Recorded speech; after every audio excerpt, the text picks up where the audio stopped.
All right, good morning. I'd like to call to order the meeting of the Lee County Board of County Commissioners for June 16th, 2020. It's 9:30 a.m. Let's begin this morning with our invocation. If everybody would please rise. And after saying the prayer, I'd like to ask Commissioner Pendergrass to offer a moment of silence in honor of the FWC officer who was unfortunately killed this weekend. But let's start with prayer. Heavenly Father, we just want to thank you so much for a new day and for an opportunity to serve you today. God, I pray that you would be here as we deliberate over heavy policy issues and spending decisions. Father, I pray that you would give all of us wisdom to serve the people who you've called us to serve very well and with big hearts. And Lord, we just pray that you would keep all of our law enforcement safe, that you would keep people in our community safe, that you would heal us and protect us from everything that's going on out there. In Jesus' name we pray. Amen. Amen. All right, please, for a moment of silence, Commissioner Pendergrass. Yes, we all can remember Julian Keene. He was a freshwater commission officer this week that lost his life in the LaBelle area. He was a great member of the LaBelle Henry County community who will be tragically lost by his family and friends. We have a moment of silence for him and all our first responders.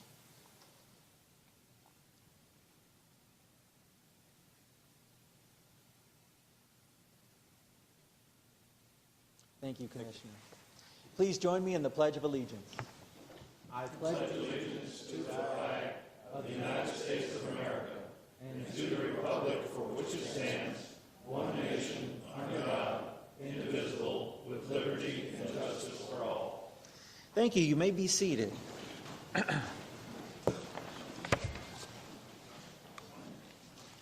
All right. This morning we do have one ceremonial presentation on our agenda, and at this time I'd like to recognize Commissioner Sandelli to make the presentation.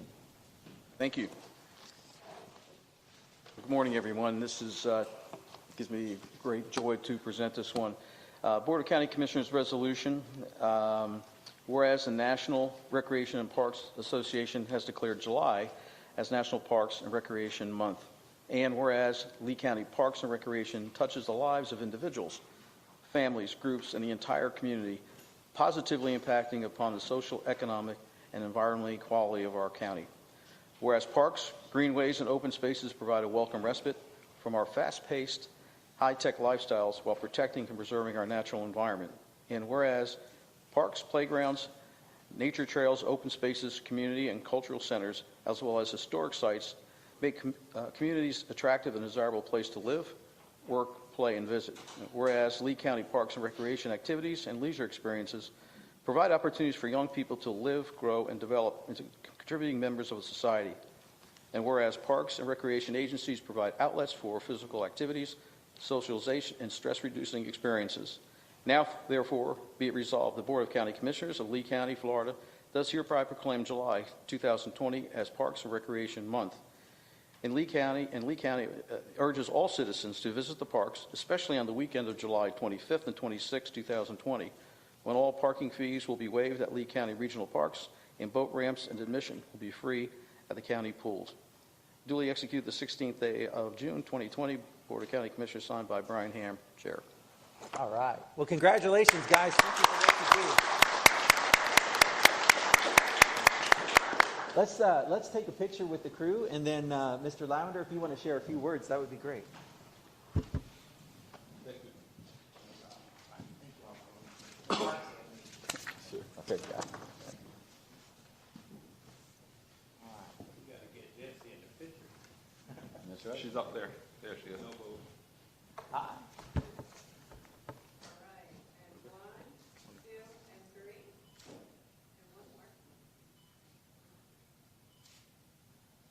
Thank you, folks. And Jesse, if you'll share a few words, that'd be great.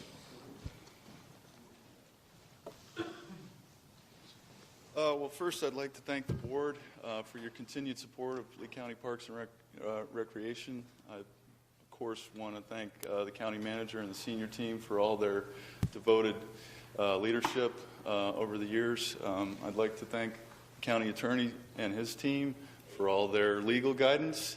I'd also like to thank all the other departments that have made Lee County Parks and Rec what it is. And lastly, You have 6 frontline supervisors here today. I would like to thank all 265 Parks and Rec employees. Their dedication has certainly not gone unnoticed, and we're willing to accept any challenge that Lee County has in the future. And I encourage everybody to come out and enjoy what Parks and Rec has to offer in the month of July. Excellent. Okay, Mr. Chair. Thank you, sir. Yes, Mr. County Manager. Jesse, summer camp started yesterday, Yes, it did. and how'd it go? Excellent. 500 kids, over 10 locations, went on without a hitch, and we're pleased to have another day of it today. Well, I want to thank you all. You guys have adapted in some very uncertain times, and you've done it all with the utmost professionalism. And I mean, our parks are beautiful, they're world class, and it's because of the dedication of you and all of your employees and everybody who works underneath you. And so thank you very much for what you do. We appreciate you. On behalf of the whole board, we appreciate you. Thanks, Jesse. Thank you all. Thank you all.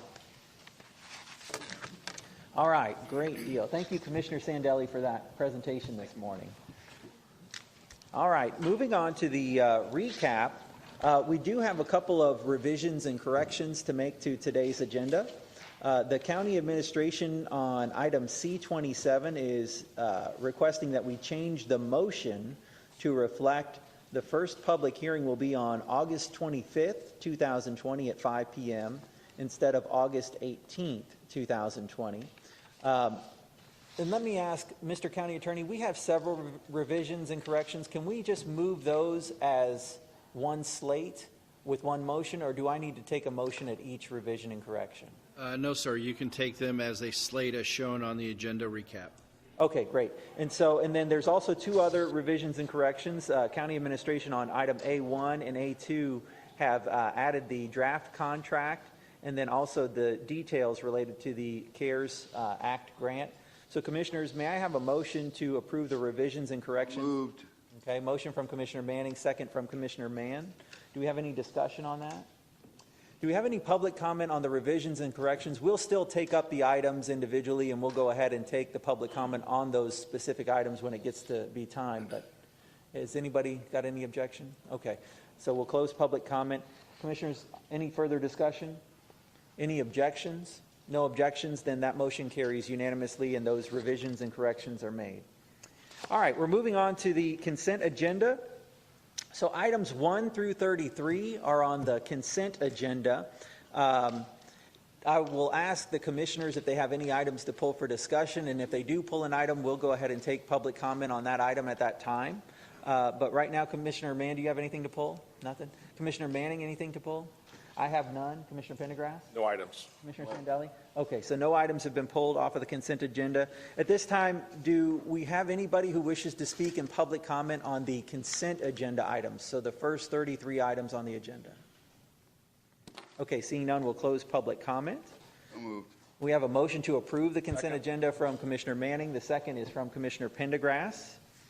Okay, very good. Do we have any discussion, commissioners, on that? No? All right, are there any objections? No objections, then the motion carries unanimously and the consent agenda is passed. Okay, we'll move to the administrative agenda then, and we will take public comment at each item on the administrative agenda. So let's move to the first item. Mr. DeGillet, if you would introduce that. Thank you, Mr. Chair. Commissioners, you'll recall Commissioner Hammond brought this issue up for discussion a couple of weeks ago regarding contracting with Florida Gulf Coast University to conduct a COVID-19 antibody study to be paid for with CARES Act dollars. Would like to ask Ms. Brady to come to the podium and present the item, please. Excellent.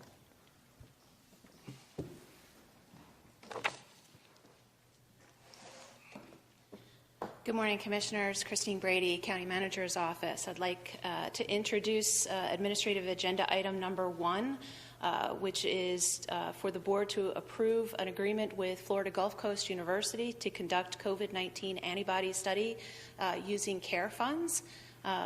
What has been attached is, and I do want to point out, that is the draft agreement The FGCU's lawyers is currently reviewing the final edits to it. We don't anticipate any significant changes to the contract. This is more about just finalizing some of the details to that. So we're asking for the board's permission to authorize the chair to execute that final agreement, and we'll bring that back to the board in August for final codification. So moved. Okay, we have a motion from Commissioner Manning and a second from Commissioner Mann. Very good, thank you. Did that conclude your introduction, or do you have more that you'd like to share? Commissioner, at your pleasure, I just wanted to let all of you know that we've had some great preliminary conversations with the team from FGCU. Last week we did have a meeting with Florida Department of Health, Angela Smith, as well as our Public Safety Director, Ben Avis, and our Public Safety Emergency Medical Services physician, Dr. Lemons, and so they've spent quite a bit of time talking about some of the details. I do also want to mention what the asks are of the county so that we have that on the record. And as of right now, what they're asking from the county, in addition to the Lee Care dollars, is some assistance with the communication plan, potentially some staffing resources for the collection days, potentially some logistics, as far as sites for the collection, maybe some infrastructure IT, partner coordination, which I just mentioned, between Department of Health and Public Safety, and potentially some PPE equipment. So those are the asks of the county at this time. And that concludes. I remain available for question. Thanks, Ms. Brady. Commissioners, any questions for our staff? No? Okay. All right. Thank you very much. Thank you. Let's go ahead and ask at this time, does anybody wish to speak in public comment on the first item on our administrative agenda, the antibody testing? Okay. Seeing none, I'll close public comment. Commissioners, any further discussion on this item? Commissioner Sandelli. Just a comment. I think this is obviously the next step in a phased solution we're going forward, but also I'm always encouraged when our universities and our young people are involved in the problems of today, because they're an important part of our future. So thank you. Thank you, Commissioner. Any further comments on that? No? I have one question I want to just put on the record real quick, and I've talked with our county attorney about this ahead of time, but Mr. Wesch, from time to time I do some part-time work with the foundation at Florida Gulf Coast University. Do I have a voting conflict on this item? No, sir, Mr. Chairman. Under the facts that you've relayed to me in your relationship with the university, I do not believe you meet the standard for a conflict of interest under Chapter 112 Florida statutes. All right. Thank you, Mr. Wesch. I appreciate that. And then I'll go ahead and vote on it. I'm very supportive of the idea of getting the antibody study done so that we have some idea of what the infection was here in Lee County. This is not a diagnostic test. This is a test that tells you about a previous infection. A lot of folks speculate that they may have been infected because they had different sicknesses at different times. And so by doing a study of the antibodies in our community, we can use that information to plan for how we would use our resources going forward in the future. All right, very good. Any further discussion on that then, Commissioners? Are there any objections? No objections, then that motion carries unanimously. Thank you very much, folks. Let's move on to item number 2 on our administrative agenda. Thank you, Mr. Chair. We were asking you to take the formal step of accepting the CARES grant dollars in the amount of $134,495,744. I'm going to ask Mr. Salyer to present the item. I have 459,000. Me too. Did I say it wrong? Yes. You know, I was dyslexic when I was a child. It's not right to make fun of me. Mr. Manning Sharp over there. He's still on it. Absolutely. All right, go ahead, Mr. Salyer, if you want to present. Thank you. Good morning, Commissioners. Glenn Salyer, County Manager's Office. We've got some ground to cover on this particular agenda item, so I will update you on your Lee Cares program's progress to date, and then I will move into the new proposals that are part of this agenda item. So obviously that is the allocations that this board has made previously, and this is a dashboard that we have put on the website that shows you our progress to date. I point out that we fielded over 1,300 calls yesterday alone, so we still have very heavy waves occasionally. You can see the amounts that have been approved for disbursement thus far, and I would note that the PPE program for businesses wrapped up on Friday, pretty successful There's actually an updated number there. We have distributed more than 1.2 million items. This is a map that shows where the business grants have been approved thus far, and you can't see the detail in the chart in the upper left-hand corner, but it shows you percentage of applications approved by industry segment. This is just another tool that we use to try to figure out where we need to better target potential applicants, as well as a reporting mechanism for the public at large. And on the child care support front, you can see that the United Way has signed up 63 providers thus far. They are adding a few more every day. 314 scholarships have been approved. We expect that to ramp up as the providers continue to open.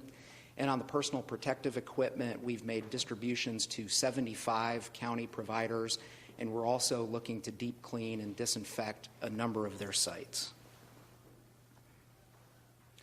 On the food security front, I'm happy to tell you that the 3 food banks, I'm going to call Community Cooperative a food bank for ease of use, have all given us disbursement or drawdown schedules, and that effort is already underway. On the food pantry side, we have more than 80 qualified applicants just in less than a week's time, so we're moving fast on that front as well. And let me note that all of this data and much more was reported to the Executive Regulatory Oversight Committee last week. Very good meeting. The members asked lots of great questions, and they actually made some suggestions to us that we are already utilizing and will benefit the programs. Now, many of you really just get to hear people contacting your office when maybe they have an appeal of a decision that was made or something to that effect. We wanted to show you just a smattering of the many nice compliments that our call takers are hearing and that we're getting through email. I point out the one on the right in particular, which came from a disaster recovery consultant who works with these programs around the country and has singled ours out. So that's a nice thing to see and hear. So, Glenn, could we stop there for just a moment, please? Yes, Commissioners and everyone, it's important to really acknowledge the 150 or so county employees who've been trained to take phone calls, to help talk people through the application process, to evaluate the applications for completeness and ultimately an ultimate approval. I was over there with Glenn and Tam Pygott last week, and I've never seen a group of people so well-intended and so dedicated to helping people. I mean, the morale is high, and our employees are really appreciate the opportunity to help with this program. I've never seen anything quite like it. It's good stuff. Very good. Thank you for sharing. Yes, thank you. Chairman, if I could, Roger, that speaks those words because I heard throughout the community of getting in contact with people that need assistance, and everybody was just totally amazed how easy the system is, and the response from the employees they talked to on the phone was amazing. They could not believe how nice they were and how helpful they were with callbacks. So thank you to you and all your staff, and it shows what we've done over the years here at the county. You built such a great team, and the morale is unbelievable here. And you saw that early with the Parks and Rec team. Thank you, Commissioner. Congratulations to all of us. Thank you. We appreciate that. One of the things that I should mention here is the wait time when people call. You know, if you have trouble with, I don't care, pick a service that you get at home, and you want to call you place a call to a call center, you can be on hold for a long time. Average wait time for personal assistance is 4 minutes, and on the business assistant side, it's less than a minute. Wow, very good. Thank you for all those remarks. I know the team appreciates that. So moving now to our proposals. We are suggesting that we move to phase 2 of our assistance programs. The business relaunch applications are starting to diminish in number, and as we move farther away from the precipitating event, which was the March and April closures, we think it's time to move on to the next phase. So what we would suggest is that next week be the last week that we field the business relaunch applications, and after that we move to what we would call business rehire. This is essentially intended to help employers who had to furlough or lay off workers bring them back. So we would propose $5,000 for each full-time equivalent that they rehired, got back on the payroll, up to a maximum of $10,000 for businesses with 10 employees or less, and up to $20,000 for businesses with 11 or more employees. We're suggesting that this program would be available to all for-profit companies with fewer than 250 employees, as well as 501c3 and 501c19 not-for-profit organizations, the 501c19 being your veteran organizations. Now, if a company is receiving payroll protection program funds, we would recommend that they not be eligible for this program, and the reason for that is what we're trying to do with this program is step in for those companies that weren't able to get the PPP dollars. The PPP program, you'll remember, does essentially what we're proposing here. It gives you a forgivable loan for keeping people on the payroll. So if you already have that resource, you don't need this. This is for the folks who could not tap into that amount of money. In terms of eligible uses, operating expenses, working capital, that's your payroll, your rent, your utilities, you name it, professional consulting services, or employee training. This would be an online application, and we're proposing that if you agree to it, we launch it Monday, July 6th. Any questions? Do you want to take questions? Absolutely. Commissioners, any questions before we move on past that one? No? Okay, very good. Thanks, Glenn. Okay, thank you, Commissioner. So phase 2 of individuals and families. Thus far, you saw that we've approved about $5 million at an average application rate of $1,526. So even if we approve everything that's in the pipeline now, we're still going to have a lot of room in that $22 million that the board allocated for this program. So what we would suggest here is that we expand the income eligibility. Right now it's $55,000 or less per household. We would suggest moving to this graduated scale that as the household members go up, so do the income limitations, just to allow a little bit more eligibility into this program. Any questions about that, Commissioners? One question. If somebody was denied previously on the income eligibility, but they now meet the requirements and they've already got an application in, would you proactively find those and seek them out? Yes, sir. We have been scanning those since Friday to ascertain whether or not we have anybody that fits into these categories. Excellent. Okay, very good. Any other questions? No? Okay, thank you. And then finally, moving to our last proposal, which is about the allocation of the coronavirus relief funds in total. You'll recall that on May 12th, we talked about this planning allocation here, if you will. You didn't codify this. We just provided broad ranges to explain the thinking that went behind the first round of proposals. So now we propose to get a little more specific on this, in particular because these are the potential costs that we see in the future. Not knowing what's going to happen with the virus, but heeding all of the warnings we're hearing about flu season, these are just some of the potential items that could come before us. Everything from testing, tracing, isolation and quarantine housing, to additional PPE for businesses, not-for-profits, child care operations, the whole thing. Obviously, we think there will be a need for continued business assistance, individual and families assistance. We know that we'll have to provide some elections assistance so that the supervisor can comply with CDC guidelines for people going to the polls. In addition, we would look at the potential for non-congregate hurricane sheltering. Should we have an event? Hopefully not, obviously, but if we do, it's going to be hard to put lots of people in close proximity under a single roof, so that could become an expense item, and a number of other possibilities that you see on this slide that we can talk about. And that leads us to what we're suggesting for the planning and budgeting allocation that you see on this slide. And again, I just want to say this would be a flexible allocation that the board could change at any time in response to community needs. But we would suggest $45 million for human services. That includes the programs already underway. Business assistance at $25 million. Public safety and medical at nearly $24 million. Direct governmental expenses for $20 million. And again, that's county direct expenses, constitutional officers, as well as some assistance to the cities. For instance, right now we're surveying them for their PPE needs. And then finally, a general reserve of a little over $20 million. And my last slide, Commissioners, is just to summarize the motion that's a part of this agenda item. Again, it's to accept and budget the Federal CARES Act funding. We're asking you to authorize the business rehire grant program that I outlined, adopt the expanded income eligibility criteria for our individuals and families assistance program. One thing I didn't talk about is authorizing the food security reserve for additional food pantries. You'll recall I mentioned we already have more than 80 in the pipeline. We think we may go over 100, and we had $500,000 allocated, so if you'd consent to allowing us to tap into the reserve in case we go over 100. And then finally, just to make the allocation that we've suggested in this slide here.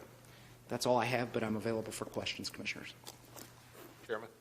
Yeah, Commissioner. If I could, I'd like to recognize Tommy Doyle, our supervisor of elections. He's here in the audience today. I know you mentioned the elections coming up, but his staff had worked really great with our staff this last few months. So again, Tommy, thank you for lending us your facilities down by the bell tower down there for your staff. They've done a great job down there. And congratulations on your reelection too. You went unopposed, so I'd like to see you for the next 4 years here. But I just want to point out his staff was really worked great with our staff, getting the PPE equipment out to everybody. So thank you.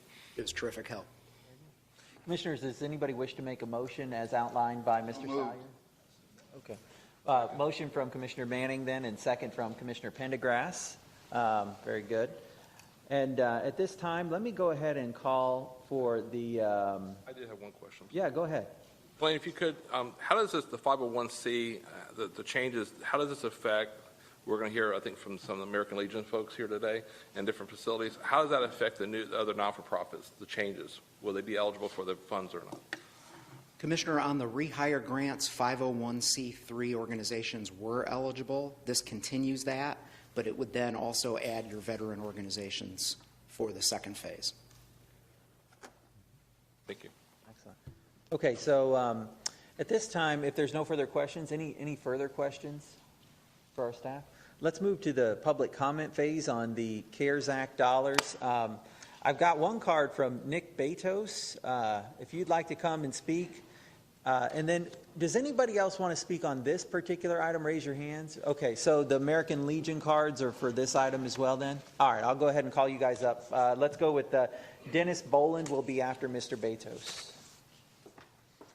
And just for everybody to refresh, I won't start you yet, but for everybody to refresh your memory, when you come up to speak in public comment, you don't have to touch anything on the podium. It's all set for you. Just speak. And there's a stoplight. It's like a green, yellow, and red light right at the top. Your time is 3 minutes. In order to make sure everybody has a fair amount of time to speak, we'll give everybody 3 minutes. So if you'll start the timer, Mr. DeJolet or Mr. Harner, there you go. You can begin. Good morning. Team took it away from me.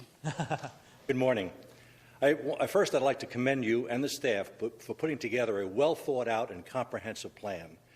Our community, both residents and businesses, were hit very hard, and there are so many people that are really hurting. In my opinion, the one deficiency in the plan you adopted a month ago that was only authorizing $57.5 million out of the 134. I am so pleased to see that you have resolved that shortcoming and are now authorizing staff to dispense the full $134.5 million as quickly as possible. This addition to your original plan will go a long way to help the residents and businesses of our community recover from this devastating event. Thank you for listening to the needs of those who are so much in need. I would like to compliment you also on the portion of your website devoted to the COVID-19. However, I have one suggestion for your consideration. The website does an excellent job of giving information on resources available and telling people what they should be doing to protect themselves and others. The one thing it does not seem to mention, for some reason, is the wearing of masks. The CDC, Lee Health, and almost every medical professional you speak to points out the importance of wearing masks when in public. I would ask that you consider adding that to the website in a number of areas, especially now that we are seeing a significant increase in the percentage of positive cases in Lee County, as well as many other areas. I'm sure we all want to do everything possible to keep opening our economy without having another outbreak. I thank you and your staff for being so responsive to the community's needs and suggestions. I thank you all and wish you all the best of health. Very good. All right, let's call up Dennis Boland, and after Dennis Boland will be Kevin Boyd. Good morning, Commissioners. Good morning. Thank you for the opportunity to speak. My name is Dennis Boland. I am the National Executive Committeeman for the state of Florida, which means I represent the state of Florida at our national headquarters in Indianapolis. You kind of shot my whole speech here, which is good. I understand that the 501c19 is now allowed to put in for a grant under the League Cares. Am I right in that?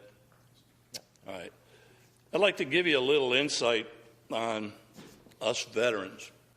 You know, we at one point in our life signed a blank check to the United States of America up to and giving our lives. The American Legion, which is the world's largest organization, has many programs, and our programs deal within our communities to help the children, the veterans, and the people of our community, our state, and our nation. We have American Legion Boys State, the Boy Scout Troop, our oratorical contest, our American Legion Baseball, our ROTC and shooting sports, school medals, youth cadet law enforcement, child safety, police officer of the year, teacher officer of the year, and scholarships. Along with our local schools, we help the cheerleaders, the baseball, whatever programs they have. Our post supports the American Legion Child Welfare Foundation, Operation Comfort Warrior, temporary financial assistance, the Legacy Scholarship Fund, and the American Legion Child Welfare. All these funds are done through our members. We have never asked for public support, but we have never gone through a period that we are going through now. We, as the American Legion, are a small business under the state of Florida through the beverage laws. We have liquor licenses at most of our American Legion posts, and that qualifies us to be a small business, which was going to be my thing about why one of our posts was denied a grant because they were a 501c19. But we are, according to the eligibility, we are qualified. It says bars, restaurants, and other non-essential business impacted by the state Safer at Home Acts are eligible. With that being said, we appreciate you, the League Cares Act, putting our veterans up front again. Thank you, Mr. Boland, for your comments. We appreciate your time. Thank you. All right, let's call up Kevin Boyd then. And after Kevin Boyd will be, well, I think that's all I have for this specific item. Does anybody else wish to speak after Mr. Boyd on the CARES item? Raise your hand. Okay, seeing none, then Mr. Boyd will be our last speaker. Good morning. Good morning, county commissioners, county managers. I was blindsided when I seen that you guys had added that to it. But, you know, I just wanted to put out of all the American Legion posts throughout the state of Florida, ours was one that was open because we are still part of that critical response team for Harry Chafin Food Bank. Since March up to today, American Legion Post 38 has put out over 225,000 pounds of food throughout the community. We've not only did that, but we stayed open. We turned our air conditioning off. We sat there through the heat and everything else because we were closed. We were ordered to be closed by the Department of Florida, American Legion, because we are a bar. And we submitted over 70 box mails to Fort Myers PD, the fire department, Tice Fire Department, South Trail, Lee County Sheriff at the jailhouse, Florida Highway Patrol, Lee Memorial Hospital, Gulf Coast Hospital, Health Park, Lee Care Regional Cancer Center, the Wound Care Center, and also over at the VA.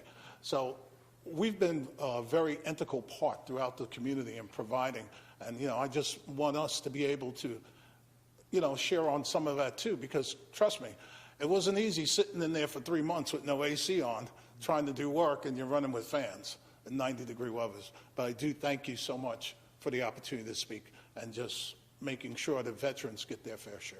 Thank you, Mr. Boyd. Thank you. For your comments. And Mr. Boyd and Mr. Boland, thank you for your service to our country. Thank you for your service to our veterans, your continued service to them. So thank you all very much for that. Do we have any on the CARES item specifically? Raise your hand. Any final speakers on this? Okay, we'll close public comment and back to the commissioners. Any further discussion on this item? Commissioner Sandelli? As a veteran, I want to congratulate these gentlemen for coming forward and for their service. I first got introduced to the American Legion when my father was a member when I was a child, and so it goes back a long time. I'm involved in a number of different support issues for our veterans, but as many of us have, but I simply wanted to say thank you. Thank you for your service.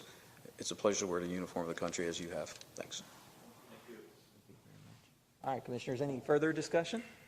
All right, then I'll go ahead and call the question. We had the motion was made by Commissioner Manning and then seconded by Commissioner Pendergrass.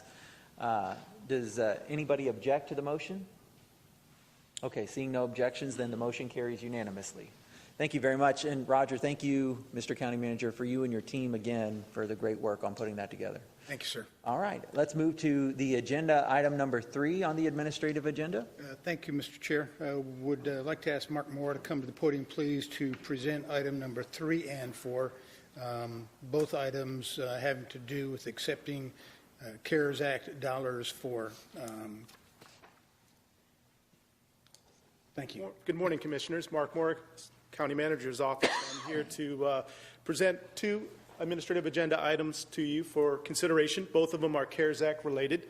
The first is the approval of acceptance of additional low-income home energy assistance CARES Act funds. The Florida Department of Economic Opportunity is allocating these dollars to the county in the amount of $1,371,796, and they are earmarked to assist households impacted by COVID-19 whose income level is at or below 150% of the federal poverty level with electric utility expenses. Now, these funds will be administered through the county's current low-income home energy assistance program. We affectionately call it LIHEAP over in the Human and Veteran Services Department. They are estimating that about 3,000 households will receive assistance with electrical expenses during the grant period, which runs through September 30th, 2021. So these funds will be available long after the CARES Act from the U.S. Treasury Department allocation is expended. So that's agenda item number 3. Okay, very good, Commissioners. We have a motion for approval from Commissioner Manning. Do we have a second? Second from Commissioner Sandelli. Very good. Do we have any questions for our staff? Okay, thanks, Mr. Mora. At this time, I'll call for public comment on administrative agenda item number 3. Any public comment on that? Okay, we'll then go ahead and close public comment. Any further discussion on that item, Commissioners? Okay, seeing none, are there any objections to the motion? No objections, then that motion carries unanimously. Mr. Moore, thank you very much. Thank you, sir. Item number 4, Mr. DeGillet. Thank you, Mr. Chair. Mark. Thank you, sir. Agenda item number 4, again, is a CARES Act related item. We're bringing it forward for approval. It's the acceptance of CARES Act grant funding from the U.S. Department of Housing and Urban Development, which is HUD, and we also are proposing amending the county's HUD action plans to accept this funding. The total amount of the grant is $2,823,529. The allocation is broken into 2 funds. The first is $1.9 million in CDBG funds, that is Community Development Block Grant funds. The second part of it is $923,000 funds in Emergency Solutions Grant, or ESG. Now, this grant has a variety of potential uses that include housing, which is basically rapid rehousing in the way that we stood up our programs, transportation, behavioral health, economic development activities, and any other public services that directly impact the community because of COVID-19. I do want to remind you that about $354,000 of these funds are earmarked for allocation to our urban county municipalities. Lee County is a pass-through for HUD funding, so there will be a portion of this funding that we'll be working with those municipalities to develop a plan. As a requirement of receiving the grant, we must amend the 5-year consolidated HUD plan as well as the annual HUD action plan. That will require us to reprogram both the CDBG and ESG fund plans to incorporate this additional CARES Act funding. So we got some planning actions will be taken as soon as this item is approved. We obviously want to assess all of the funding that we're getting from the CARES Act, any of the other COVID-19 funds that we're receiving as a county, so that we complement and sustain the CARES Act programs that we currently have in place.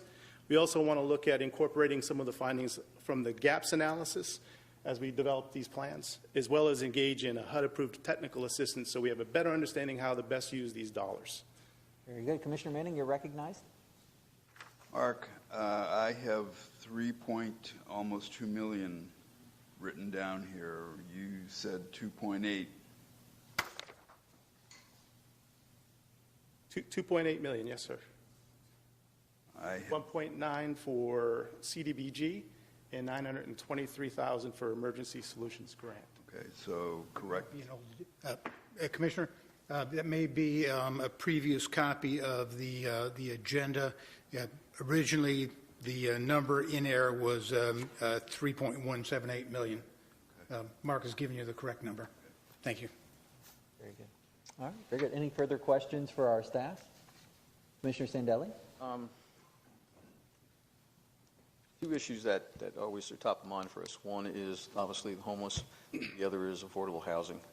And it was wonderful to see this amount coming down the line, and I've had some initial conversations about these, but I would certainly like to see us address both of those on how we spend this money, especially since some of this money will go for a long term.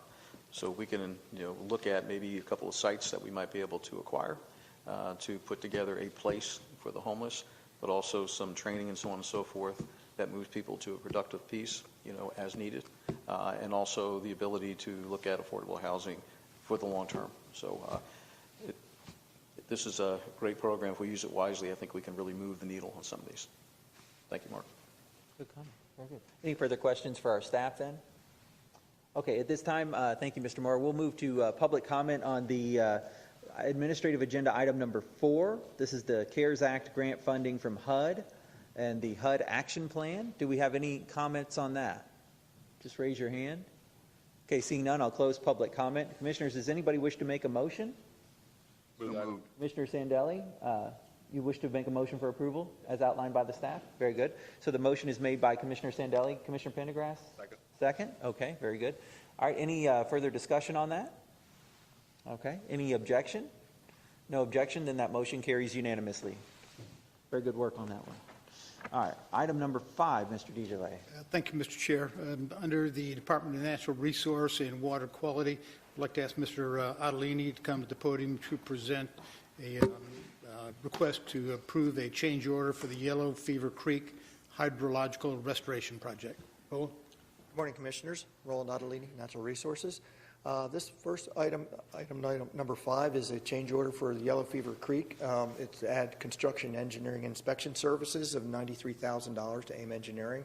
We're getting ready to go out to bid. We've got our core permit for this hydrological restoration project, which diverts excess water from Gator Slough, puts it into Yellow Fever Creek, and we're constructing a reservoir on 2020 lands in that watershed, and it'll provide some water quality and storage benefits for the Caloosahatchee.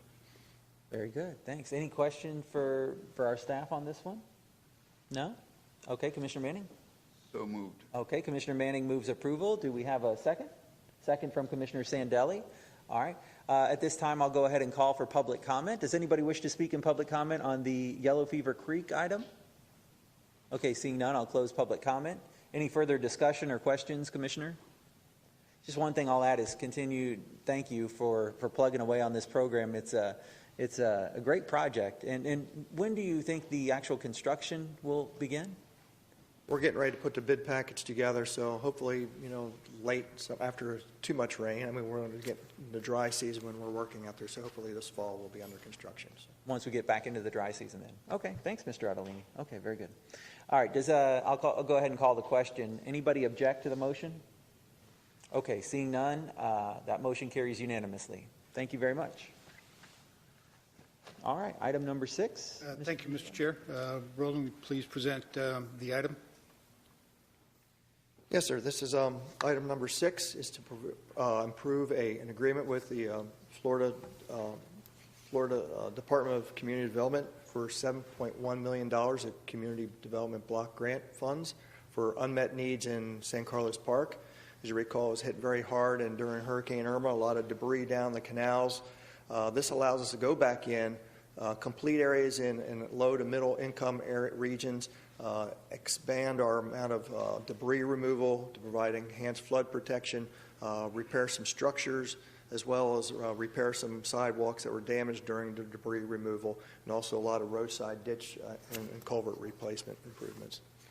Okay, very good. Any questions for our staff on this one?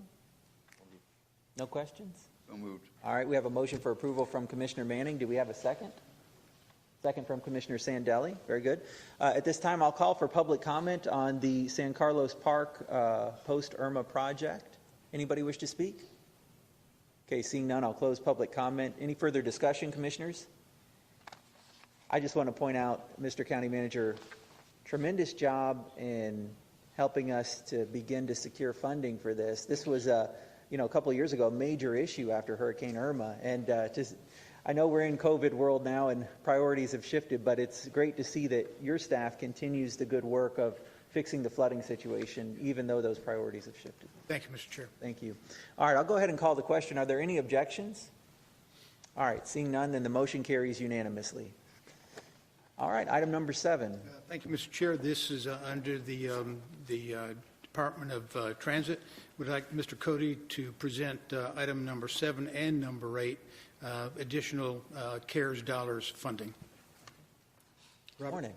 Good morning, Commissioners, County Admin, County Attorney.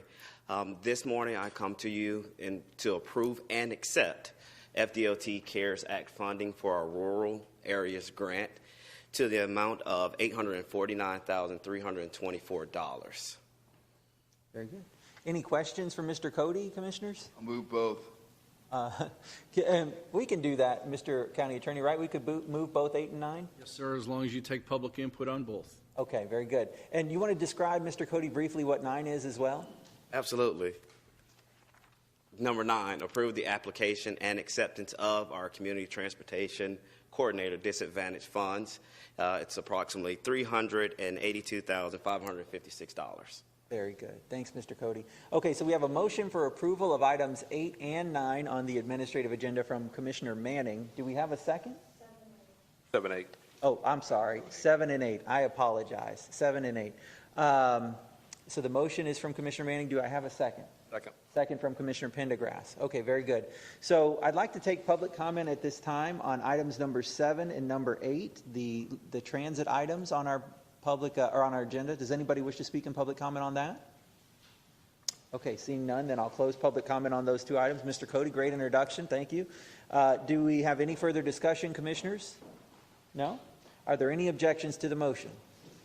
All right, seeing none, that motion carries unanimously. Thank you very much. All right, so let's move on to item number 9. Thank you, Mr. Chair. Would like Mr. Searchy to come to the podium. This is a transportation item. You'll be pleased to hear that we are asking you to approve funding for the final phases for the Estero Boulevard improvements. Randy? Very good. Yes, good morning, Commissioners. This is to approve the GMP, the Guaranteed Maximum Price and Construction Phase for phases 5, 6 on the Estero project, the final phases. Phase 1's complete. Phase 2, the construction is complete. We're wrapping up the punch list now.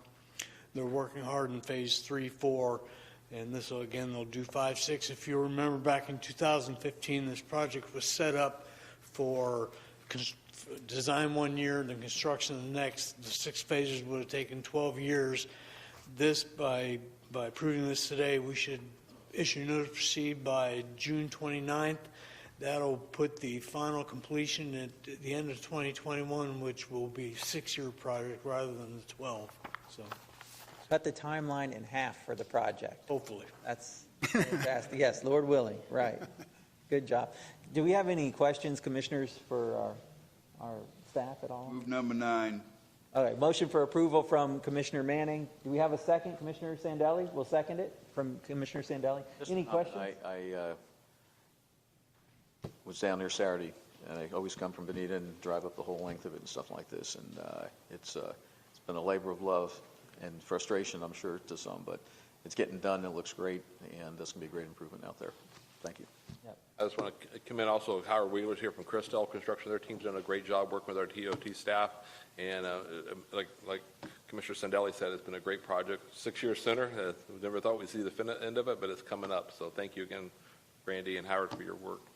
Yeah, and you can't talk about this project without thinking about Commissioner Kiker. He was the driving force behind, getting it started. And, I thank you, Commissioner Sandelli, for your leadership to see it through to the end. And just really great that you guys were able to shrink that time schedule down. And let's bring it in on time and under budget, as they always say.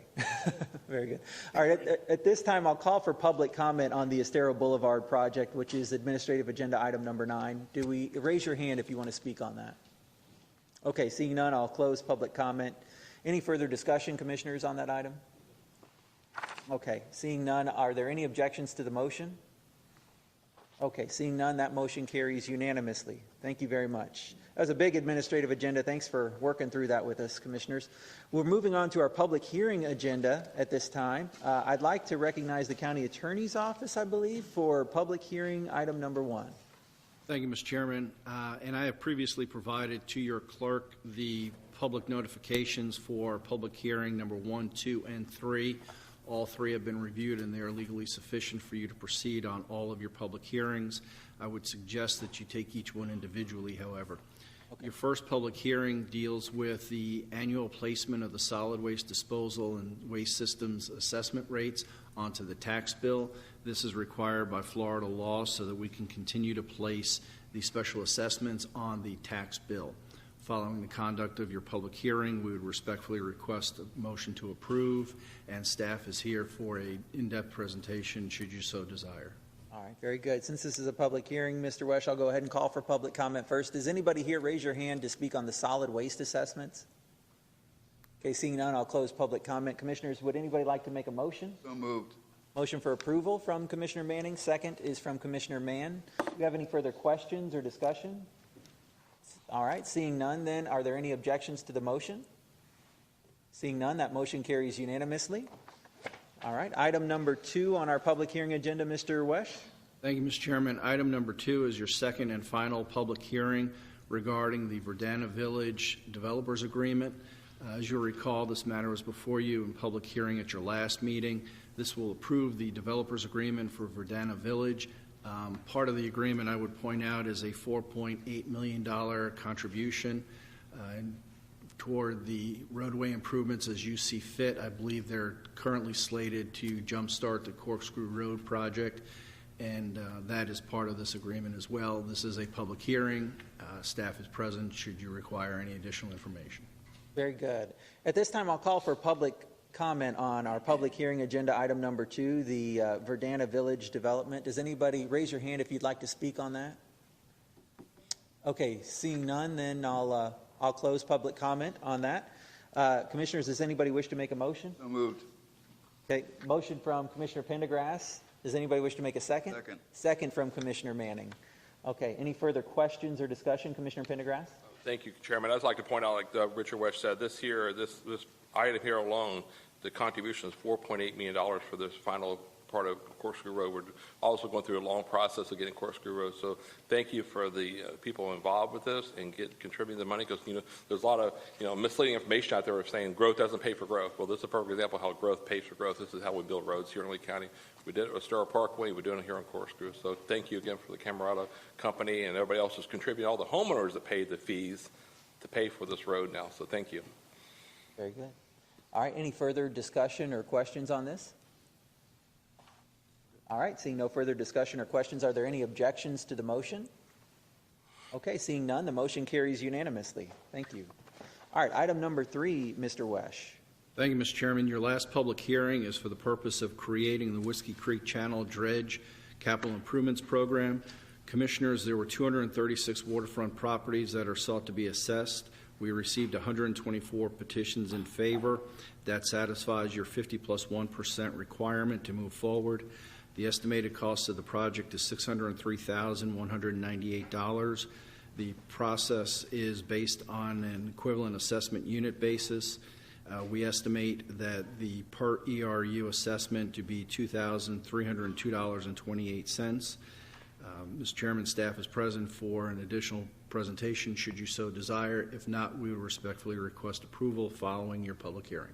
Very good. Thanks, Mr. Wesch. Let's move to public comment then on the public hearing. I have two cards, Scott Vanderbrook and Michael Eccles. Let's take Mr. Vanderbrook first, and then we'll take Mr. Eccles next. Morning, Chief. Good morning, Commissioners. Thank you very much. I'll be very brief. I do live in Whiskey Creek, and I want to give out my address for public record reasons, but this is vital to the way of life off of Whiskey Creek and what we do with our families and the boating and our property value. So we really encourage you to move forward with this. Thank you. And real briefly, if I could, I'd like to say thank you to the staff for the entire COVID-19 process. Lee County EMS and your staff has been phenomenal throughout this. Thank you, Chief. Thank you. Thank you for your service, Chief. Michael Eccles. Good, how are you? Good morning, gentlemen, staff. I live in Whiskey Creek. I've lived there for about 40 years. It's a long time. I've seen a lot go by, and we're in great danger right now in Whiskey Creek because the river has changed the way the sandbars move, the same way they do out on Captiva. Same problem. So at this time, I would like to respectfully remind the Commission that the residents of Whiskey Creek Estates have recently renewed their legal deed restrictions at considerable expense to all the residents to help retain their property values. The highest property values and tax base of Whiskey Creek Estates is dependent on water access to the river. Again, a majority of the residents are willing to pay for the improvement at their own expense to retain their property values by dredging the entrance to Whiskey Creek. Your approval of this project would be appreciated and advantageous to both residents and the county tax base. Thank you. Any questions? Thank you, Mr. Eccles. Thank you. Appreciate your comments today. All right, raise your hand if you'd like to speak on this item. Got Tommy Doyle back there. Oh, Ms. Boulder, yeah, come on up. Got one here, too. Oh, really? I apologize. Thank you so much. Holly Boldrin. I'm a resident of Whiskey Creek. I've lived in the community 12 years. About 7 years ago, we purchased our second home on the water. We enjoy the recreational boating lifestyle, and for that reason, we are here, as well as because we want to protect our home values, our property values. One of the cool things that happened during this process was our grassroots effort. Our neighbors became united in this project. We got together, we became educated. Tim Gard came out numerous times. He spoke to our community.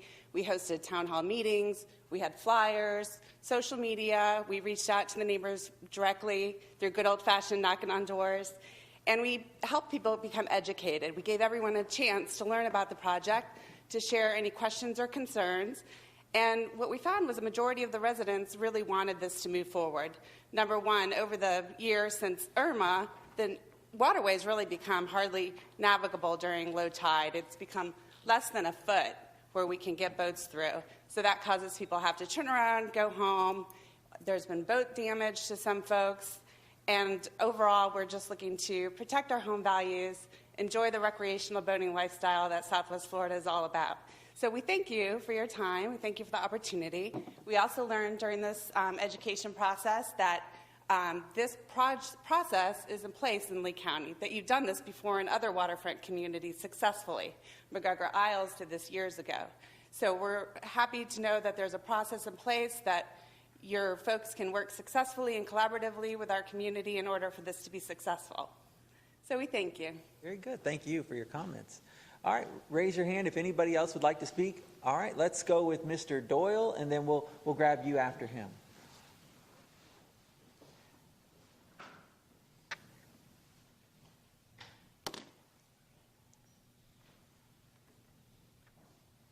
Mr. Chairman, County Commissioners. Morning. You know, I'm part of a self-appointed committee to get the dredging project started, and it was a fun project. And I don't think we ever had one really bad complaint about the project. One thing that we did, we had, like Holly said, we had town meetings that we brought in, and we brought in realtors that would give us their opinion on what would happen to property values if our channel closed up. And their value estimate was a 50% deflation in our property values. So we wanted to make sure that we can continue to live, because you know your home is one of your biggest investments, and we want to keep that investment growing and growing. Everybody else, Chief, he lives way down the creek, and he's really adamant about it. Everybody on the creek is going to benefit from this project. So we hope, and I want to thank Tim Gard. Is he here? Mm-hmm. Tim's here. Tim was a great help. I really appreciate all the help he did, and thanks to all the committee. They're behind me now, and I'm not sure if they're going to say anything, but we really appreciate the vote on this. Thank you. Very good. And just state your name for the record, too, Mr. Doyle. Tommy Doyle, and I'm not here as supervisor of elections. I'm here as a resident of Whiskey Creek. Tommy Doyle, resident. Thank you, sir. That now?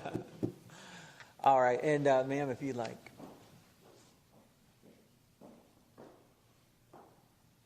And just say your name for the record. Good morning, Commissioners. My name is Tamara McEwen. I'm a property owner on Whiskey Creek, and I'm here to give a little bit of a sort of a countervailing point. I had 3 points, really. One is more of a question, and I don't know if anyone here can answer it, is why the property owners are assessed the cost of the dredging when these are sovereign submerged lands that are owned by the state of Florida. It's a navigable waterway, so I had a question about why that's not a state project that the state would fund. But also, I had a concern about whether or not there would be, it's my understanding I had some email and some telephone communications with Tim Gard because I had some questions in advance. And he was very helpful in giving me some information because if the cost goes over, it overruns, if it goes beyond the $603,198 estimated cost, what kind of protections are there from the property owners being asked to basically write a blank check for the project. He said anything over 15% would allow, if I understand it correctly, would allow the property owners to, again, petition to see if they wanted to stop the project. But that's really a bit of a Hobson's choice because we still have to pay for whatever uncompleted work was done, and then it's either to stop the project, have an undredged waterway, and pay for whatever was done, or have a potentially significantly higher assessment on all the property owners. And the third point is there are a number of retired folks that live in that neighborhood. My parents bought the home in 1969, so it's been quite a long time that we've lived in Whiskey Creek. There are folks there that are retired that are on fixed incomes, and the assessment is going to be a bit of a hit for them. And if they can't afford it, they can potentially lose their property. And that's one of the concerns that I had as well for people who don't have the ability to pay or may have some limitations on their ability to pay. Those are my 3 points. Thanks for coming and sharing your concerns this morning. All right, raise your hand. Anybody else wish to speak on this item? Do you want to speak on the item, ma'am? No? Just...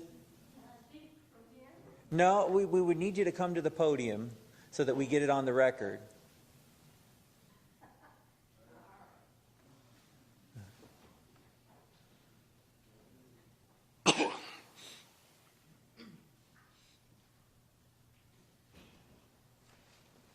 You need any help? No. No, you okay? Okay. I'm Mary Wood, and we built in Whiskey Creek. We've been there for 30-some years now. And we have a canal, and we've all built the homes, and we've paid all the expenses, and now this is coming up again. It came up once before. But the people who have boats can't understand that has happened. The silting in, it isn't logical, but at any rate, the majority of people want the canals, they want their boats, and they're willing to pay. Gotcha. That's all. Thank you for your comments this morning.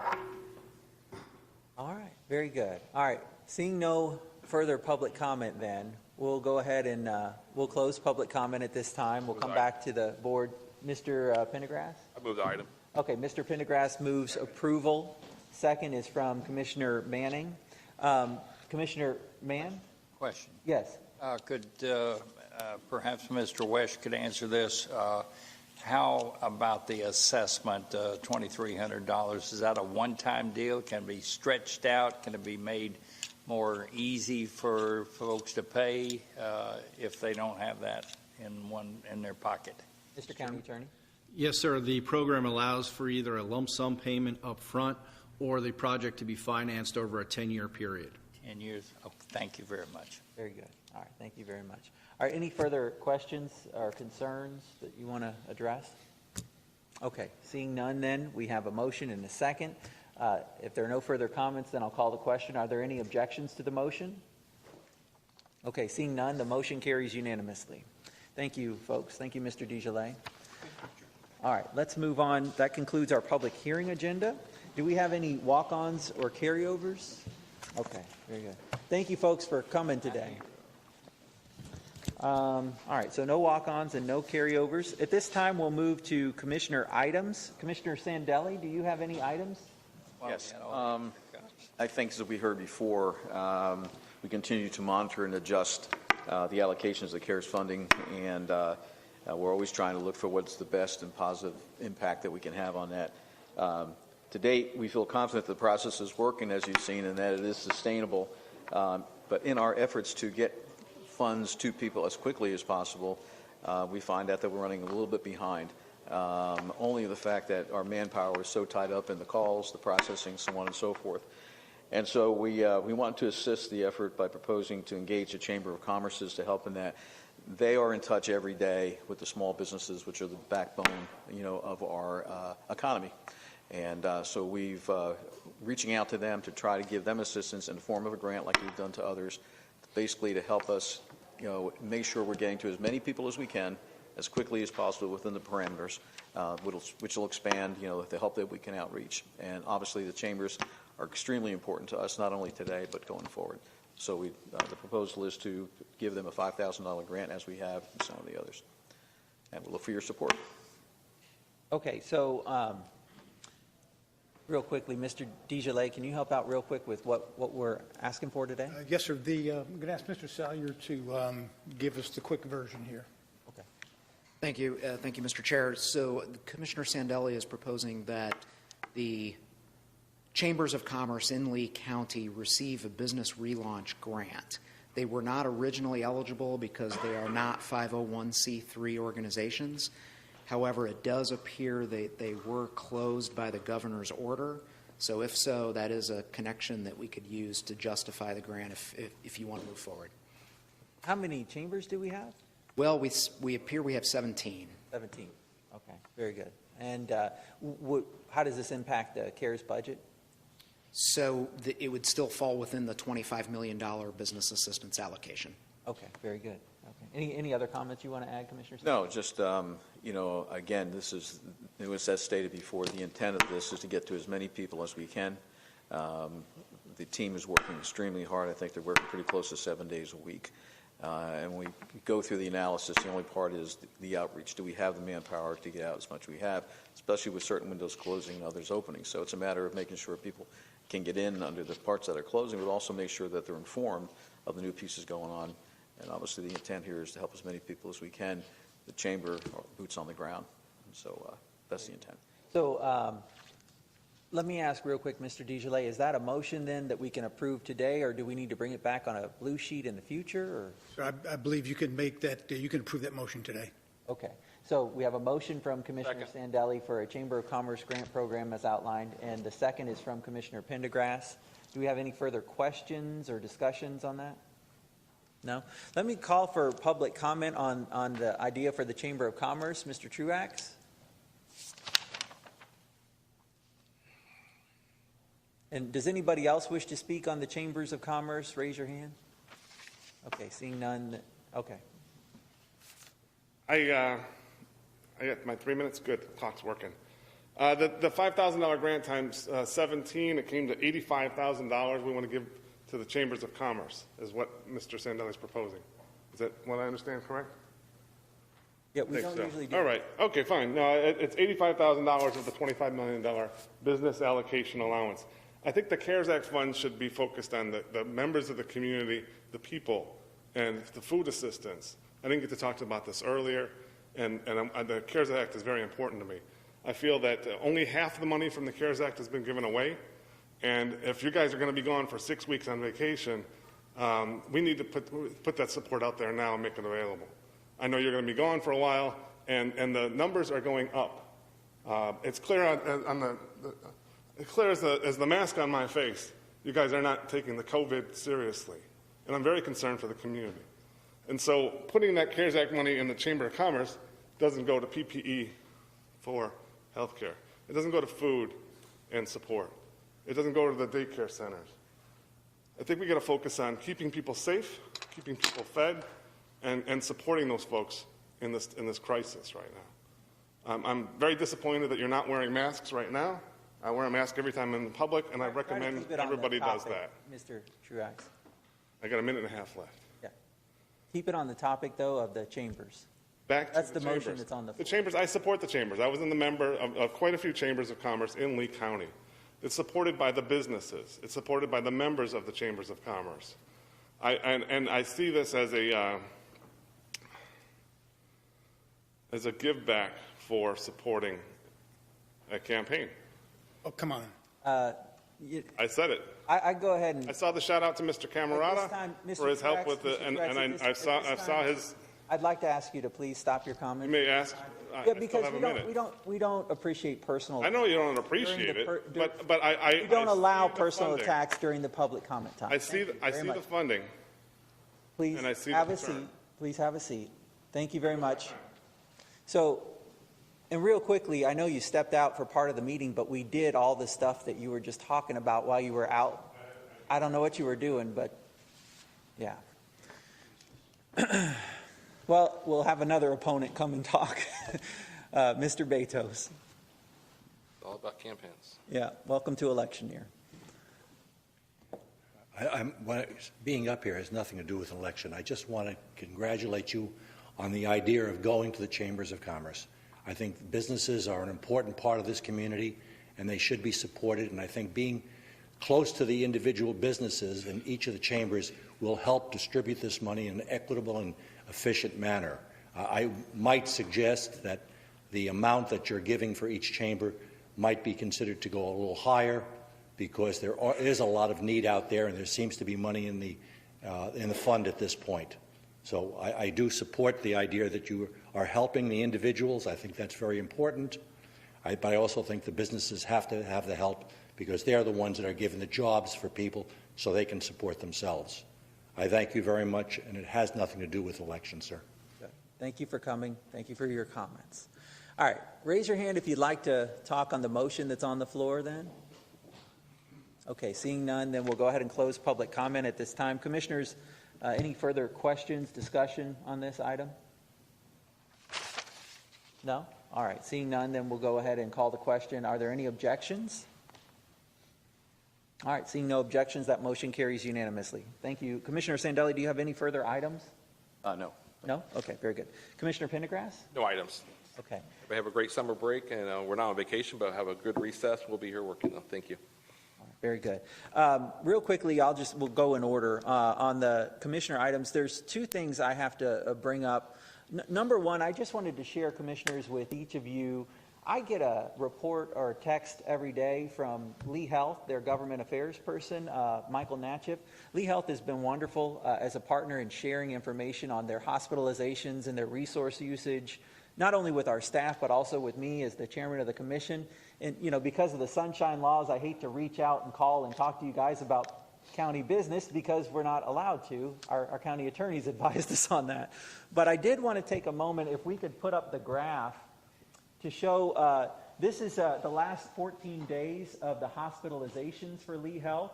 The green bars are the actual number for each day, and then the blue line is the 14-day moving average of the hospitalizations. So I know there's been a tremendous amount of focus on the new cases every day that are being found with COVID-19, and some of those new cases are being hospitalized. About a month ago, the hospitalizations on average were around 80 to 90 a day.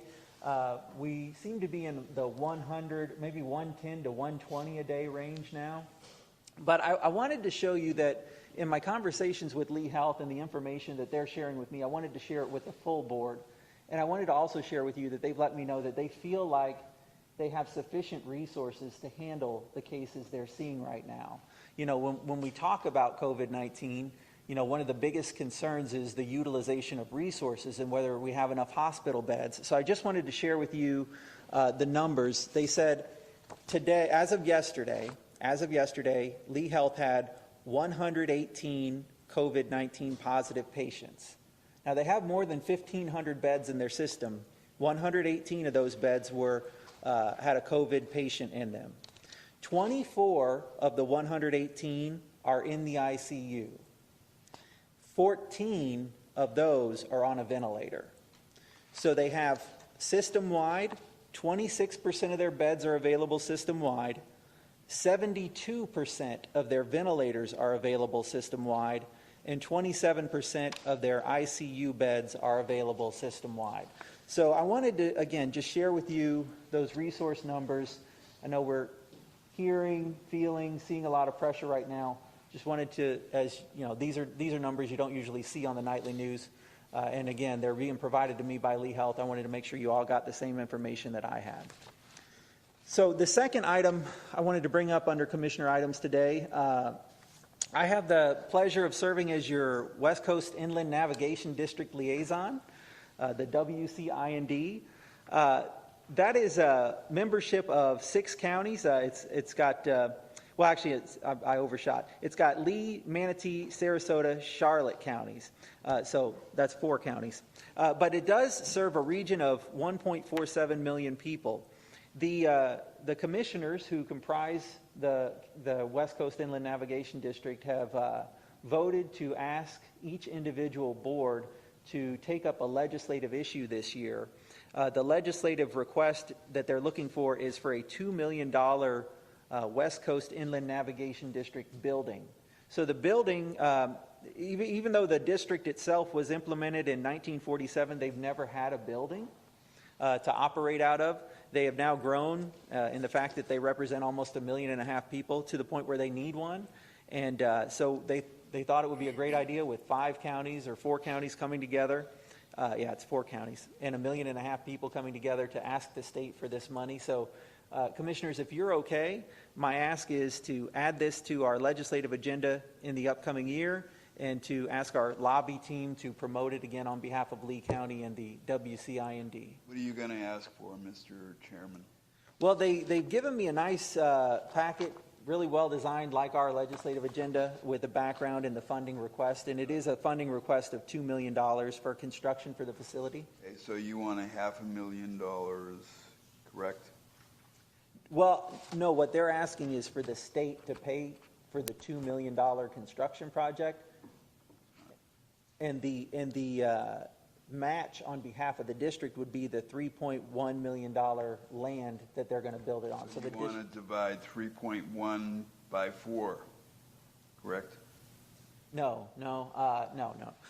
So the district owns the land that they want to build on, and that land is valued at $3.1 million, so it's already owned. And the district would like to build a building on it, and they want the state to pay for the building, not the county. What's your ask? So the ask is from the district. Right. Okay, follow me here. The ask is from the district to put on our legislative agendas a request to the state for $2 million. Okay. All right. So you need a motion, or you just need consistency? I don't know. They asked that we bring this to our boards back, so I guess if we take a motion from Commissioner Pendergrass, that'd be great. Richard, you Second. You had yes? Second. Okay, motion from Commissioner Pendergrass, second from Commissioner Manning. Letter with support of their request from the state. Right. They're asking that we added it to our legislative agenda, which we typically do in the fall. But again, they requested we do it at this meeting, so got it done. All right, very good. Does anybody wish to speak on the West Coast Inland Navigation District's support of their building and their legislative request? Okay, seeing none, we'll close public comment. We have a motion from Commissioner Pendergrass, second from Commissioner Manning. Any further discussion? Any objection? No objection, that motion carries. Thanks, folks. All right, Commissioner Manning, do you have any commissioner items? Commissioner Mann, anything? Nothing? Okay, very good. All right, do we have any committee appointments, Commissioner Sandelli? Yes, I have two. Joseph Wallace for the Northeast Hurricane Bay MSTU, and Timothy Malbon, also Northeast Hurricane Bay MST. Those are both new. Okay, the motion is from Commissioner Sandelli, the second's from Commissioner Manning. Do we have any further discussion? Okay, seeing none, are there any objections? No objections, that motion carries unanimously. All right, Commissioner Pendergrass? No appointments. No appointments. I have none today. Any? No? Do you have any, Commissioner Mann? I have one, Mr. Chairman, Tyler Woodby to the Waterways Advisory Committee. Okay, do we have a second? We have a motion from Commissioner Mann. Do we have a second? Okay, seeing no second, the motion dies for lack of a second. All right. Do you have any further appointments, Commissioner Mann? No, but I'm a little speechless as to why. What secret does the commission, my colleagues have here? You're not required, I suppose, to explain it, but it's an unusual reaction to a normal appointment request. I'll speak up. So we all want volunteers to join these committees. I just know that you're appointing this gentleman to two committees, and he's already serves on a current committee that he has issues with attendance, and there's been a lack of quorums to the street lighting committee he serves on now. And I think with the email we got yesterday from Eyes on 2020 about how important it is to have committee meetings, attendance, and quorums, I'm concerned with why would you appoint somebody to two committees that's already serving on one committee and they have a problem attending another committee existing. That's my personal concern, is for that. And also he's running for office in an area that could have a conflict with these committees with waterways. Well, thank you. I appreciate your candor. To be honest, I mean, that's what it is. So we you. need people to serve, but if they can't attend Look meetings, into there's this, not a quorum. bring it back, or maybe not. Thank you very much. Thanks, guys. All right, any further items or appointments? Okay. Seeing none, then we'll go ahead and close the committee appointment process. Let's move on to county manager items. Thank you, Mr. Chair. I have a few quick items today. First, I would like to ask Mr. Mayfield to come to the podium, our Director of Emergency Management, to give us a quick hurricane season update. Good morning, Mr. Chairman and Commissioners. Thank you for having us this morning. I wanted to use this time to give a quick update on hurricane season preparations this year. As always, we're working with our stakeholders to plan for hurricane season, want to invite the public to join us in those efforts. We also understand that there may be an added layer of apprehension going into this hurricane season based off what we've all experienced over the last couple months. Based on the virus, COVID-19, there may be some slight adjustments to our hurricane season plan. But really, there are a lot of items that won't change. So, for example, if you're told to evacuate, we still need you to heed those evacuation orders. We make those evacuation decisions based on storm surge and wind, and still need folks to understand that there is a life safety risk if we have a landfalling hurricane. If you're outside of an evacuation zone, and you live in a stronger, well-built home, we'd like you to consider staying at home. And we say that every year, but more so this year, to be able to mitigate the virus. If you live outside of that coastal storm surge zone and live in a strong home, it's perfectly fine to stay home. We want you to know your zone, know your evacuation zone, so it's not something you're trying to find out as the storm's bearing down. We'd also like to add this year to know your home. Understand, what year your home was built, if you've done any mitigation to your home. Staying home, if you're outside of that storm surge area, is probably a good bet every year, but more so this year. From a sheltering perspective, we still want to remind the public to use those hurricane shelters as an option of last resort. There are lots of other good options if you can make that happen. So if you are ordered to evacuate, shelter with friends and family outside of that evacuation zone. Hotels and motels are great options as well. So to the extent possible, we'd like to open up additional shelters this year to allow for some social distancing, some more spacing in the shelter to the extent possible. Normally, we use about 20 square feet per person. We're looking at what we want to increase that number to in coordination with our state and other county partners. We'd also, ask the public, we're all relatively used to wearing masks in public, so bring those masks to the shelter. We're in a pretty good spot when it comes to PPE, so we'll have a kind of a stock of PPE that we'll be able to push to the shelter, both from the county side and the state, we think.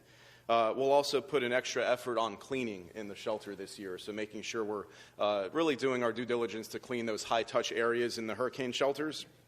And just reminding the public that they may be prepared to answer a couple quick screening questions at the shelter. We always like to make sure that we're distancing folks who have visible illness in a congregate type hurricane shelter setting. So again, a couple of slight adjustments to our hurricane plan. We want to make sure our public feels secure and safe, that we can respond. We have a good stock of PPE going into hurricane season. And a little bit different this year, we're working more remotely with our stakeholders. At this time, we'd normally be having a series of meetings, lots of different exercises and trainings. We're still doing that, but we're doing that more remotely and virtually this year, which is working out well. Everything from debris planning with solid waste here in Lee County, sheltering, special needs, Department of Health, the school district, law enforcement, all these stakeholders that we work with, that continues, especially as we creep towards the peak of hurricane season. So to wrap up, our message for the public is still prepare, prepare, prepare. Now's the time to do it. Individuals may have some COVID-19 supplies, that helps, but I was at the store the other day, and there's a good stock of most items in our grocery store, so take time now to do that. And we'll be front and center during this hurricane season should we have a hurricane landfall or a close call. So with that, I'll take any questions about what we're doing this year. Any questions? Yeah, Commissioner Mann. Are we eligible for some of that $134 million CARES money to cover the expenses you talked about that you're going to be anticipating for more space?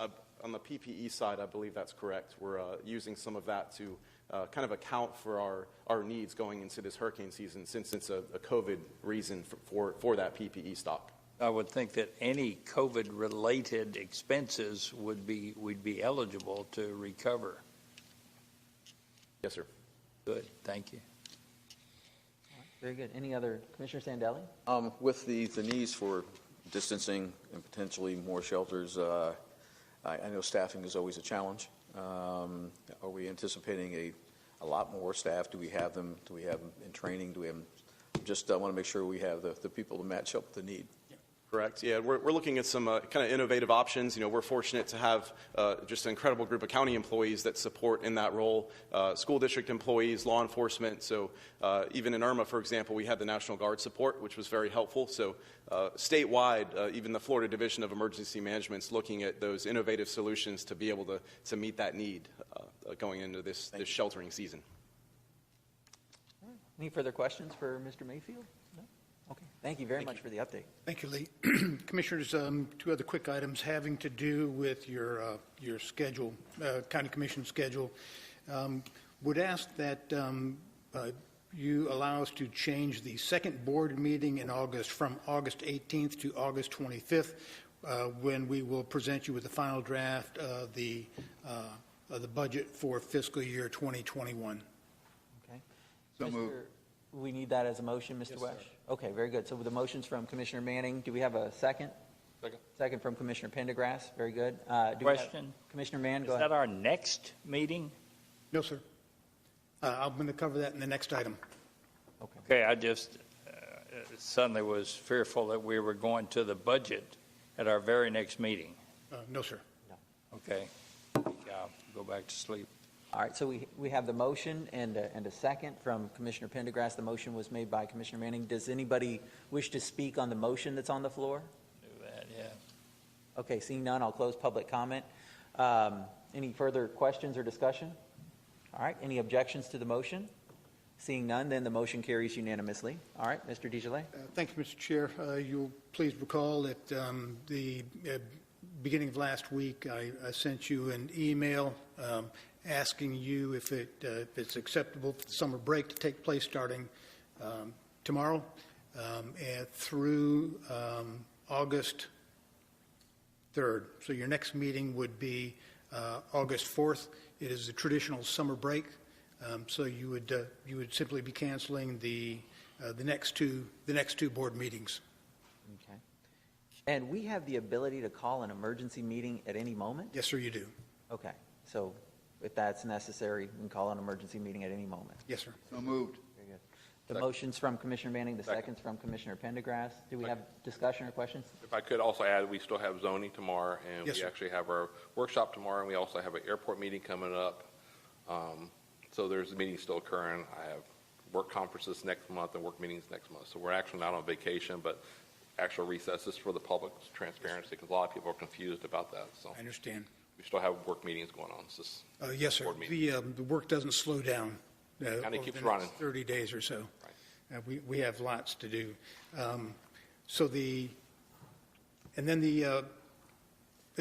Richard, do we need, does the board need to vote? We got a motion. The motion's from Commissioner Manning and the second's from Commissioner Pendergrass. If there's no further questions from commissioners then, anybody wish to speak in public comment on that motion?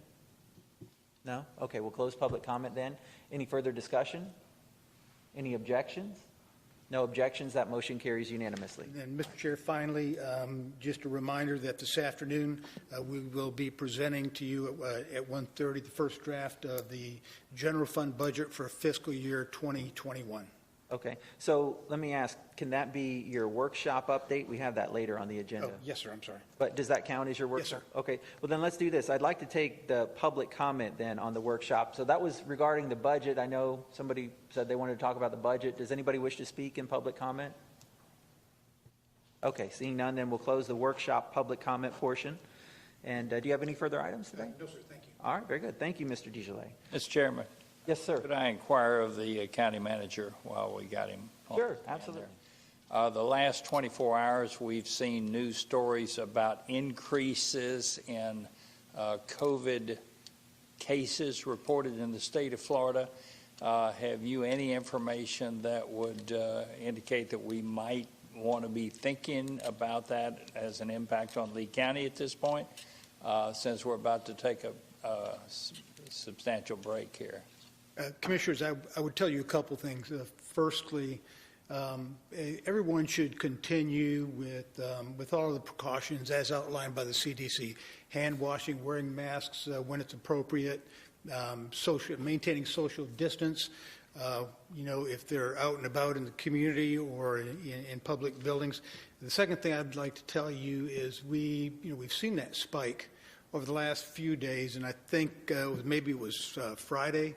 We saw a single-day spike that was pretty high, and it's been reported by the media, ever since last week. And I think it's just a tiny bit misleading.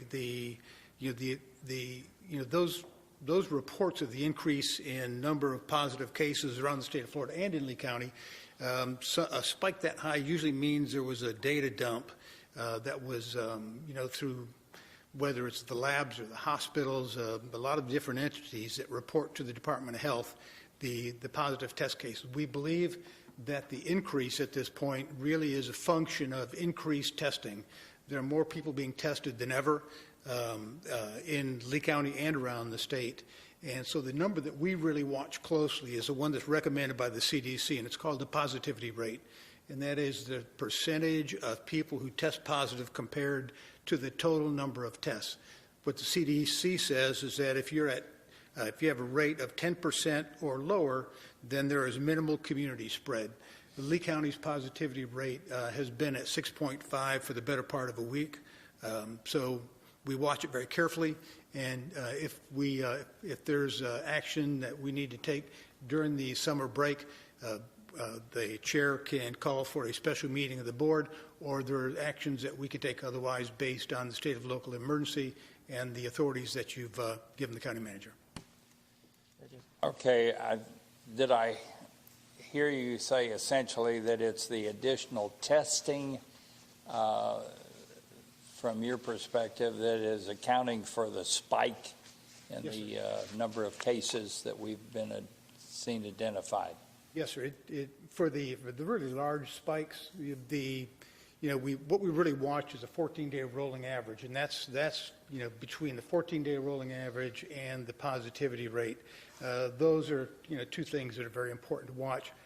If we go back to the very beginning of this event, in conversations with Lee Health, they did talk about Once we got through the stay-at-home, safer-at-home period, that it would be likely that we'd see a slight increase in the number of cases, and we've seen that with an expected reduction in the number of cases over time after that. So, the hospitals have plenty of capacity to handle any new cases to be hospitalized, but the positivity rate, or the rate of positives compared to total number tested, is within that acceptable range as prescribed by the CDC. Mr. Chairman, I want to thank you for your clarification that should some crisis event present itself, that we can have a special called meeting at your call. So I take comfort in that, because there's so many questions unanswered. We just don't know from day to day what crisis du jour is going to present itself. Mr. DeJarlais, I don't know if you have the answer to this, but if you could get it to me, the number of deaths in Lee County. First time we talked about this, we were at 25. Now we're way beyond that. I don't know what the latest number is. Sir, I don't have that at my fingertips, but I'm happy to get that to you. Okay. I bet the chairman has it. Yeah, I actually. Dr. Hammond. Would you accept it? If I'll tell you, I've got it right here. So I print out the county report every day from the Florida Department of Health. They said on today's, this is yesterday's report. It was from June 15th. It was 132 in Lee County.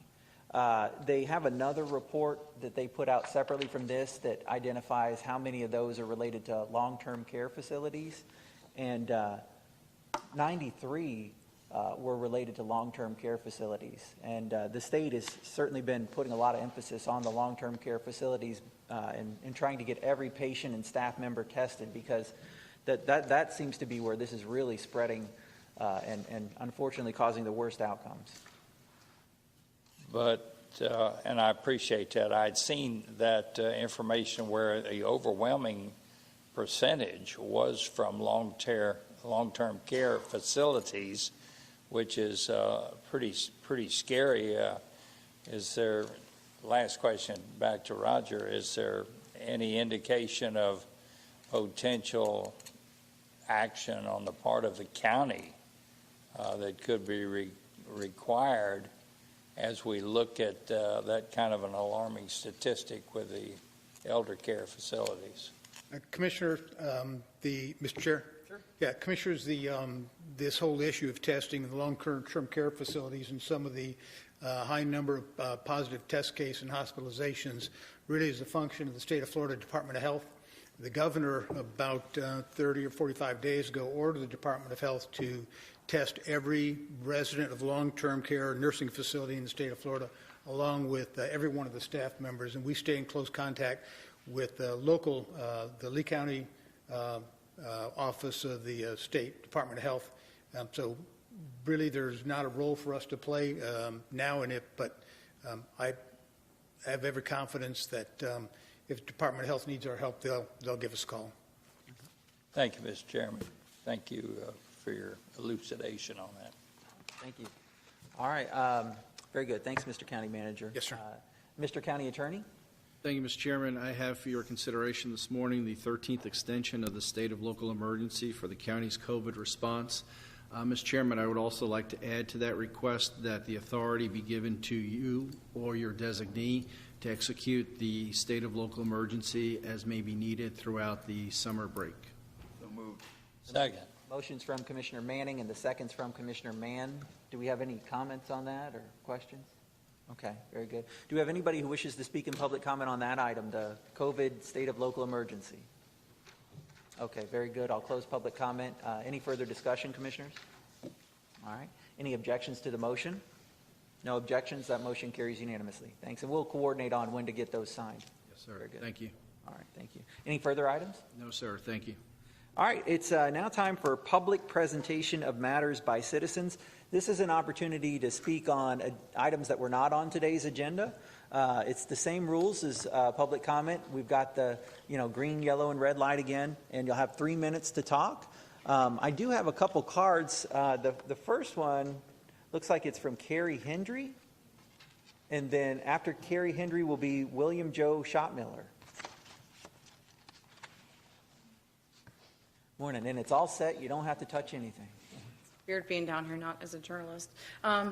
Forgive me if this is a city issue and I'm wasting y'all's time. I had sent a letter this morning and I just kind of want to read it in the record and then I'll go on and let y'all get on about your busy day.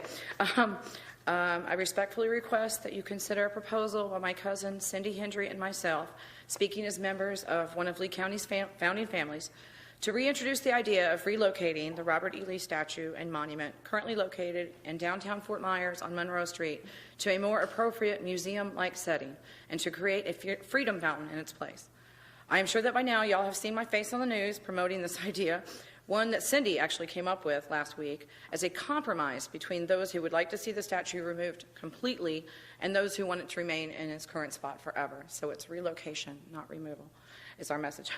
Our reasoning behind this is as follows.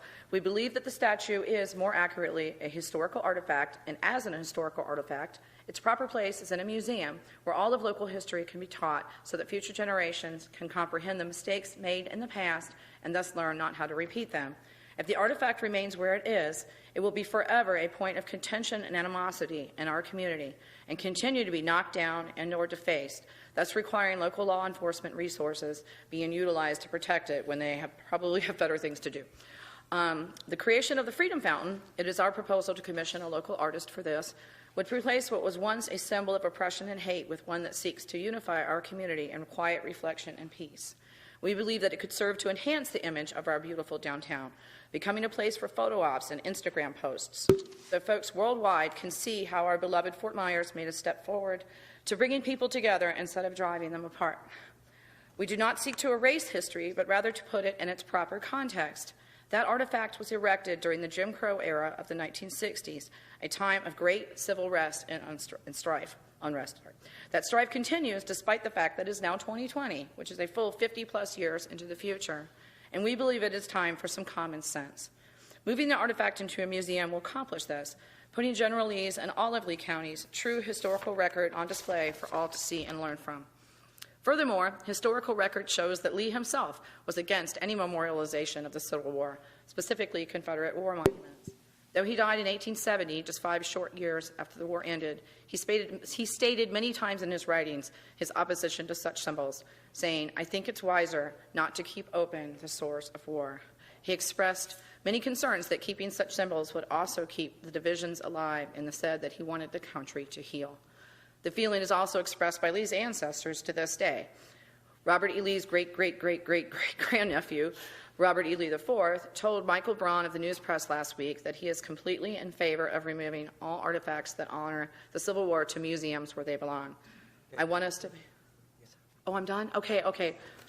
In short, I just want to say we love our hometown and our community, and this just represents one small step. And we would also like our Hendry family legacy to be one apiece. Okay, that's it. Thanks for your time this morning. Thank you. William Joe Schottmiller.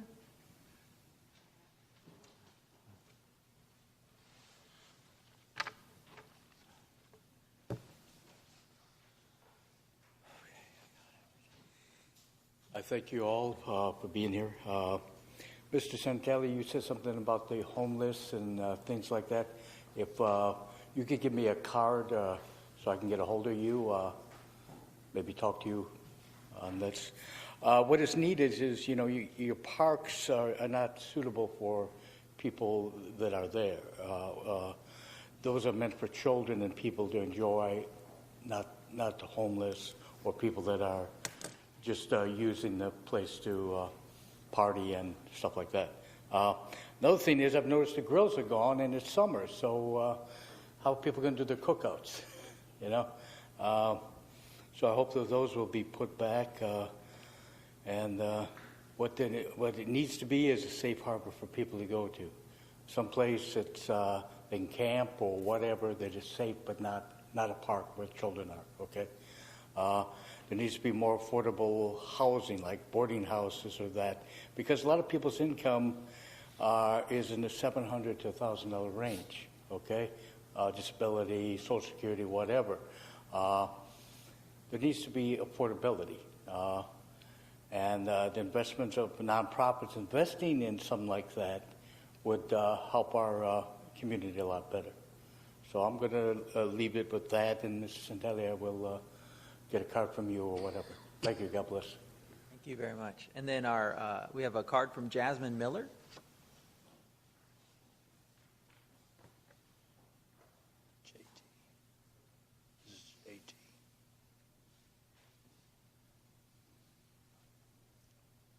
Yes, good afternoon. It's Jasmine Miller, JD. I want to thank Commissioner Sandelli for addressing to help the homeless. Thank you, and thank you all. And I want to say one thing. Before any action is taken to house the homeless, we are asking for a town hall meeting that will involve homeless people. In light of COVID, homeless do not want to live in close proximity anymore under a single roof. Because you know what? COVID came, but there are other things coming. The Bible tells us in the last days what's going to happen. I want to thank you all once again. The homeless want to voice to you what kind of shelter they want to live in. Homeless seek dignity. And one last thing before we go. Jeremiah 17:7. Blessed is a man who puts his trust in Jehovah, whose confidence is in Jehovah. I found the scripture on jw.org. Thank you all. Thank you for helping the homeless. Jehovah's happy. Thank you. Okay, raise your hand if anybody else would like to speak. Okay, go ahead.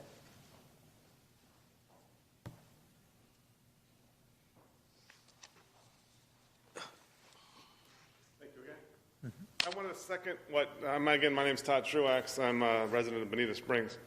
I want to second what Ms. Weeks said about getting rid of the statue of General Lee and put him in the history books and off of our streets.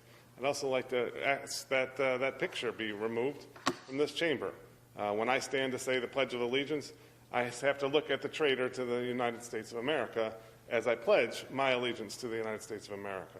So I'd like to see that picture removed, as well as the statue that's out there in the street. That's what I want to say. Thank you. Okay, very good. Raise your hand. Anybody else want to speak? Okay, we'll go ahead and close public comment at this time, and we have no further business on our agenda. So, commissioners, I'll wish you a good month of July. Hopefully, we won't have to meet. If we do, we'll be in touch, and I'll call you all, and we'll get the meeting together. Thank you very much. We're adjourned.